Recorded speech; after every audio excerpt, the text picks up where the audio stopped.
Now, Sunshine Girls co-coach Sasha Gay Henry on Thursday provided some reasons surrounding her recent resignation, noting that her letter of resignation has been acknowledged by the board of Netball Jamaica. Henry said the resignation had nothing to do with a remuneration package. Instead, the former national player provided two other reasons.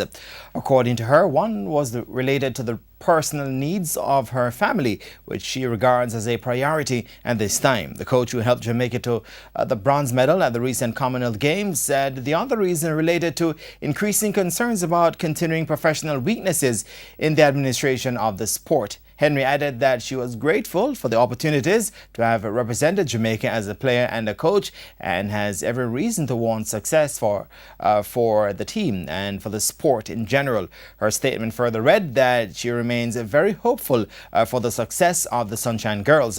The board of Netball Jamaica was scheduled to meet regarding Henry's resignation on Thursday evening, following a meeting between the coach and the Human Resource Committee of Netball Jamaica on Wednesday.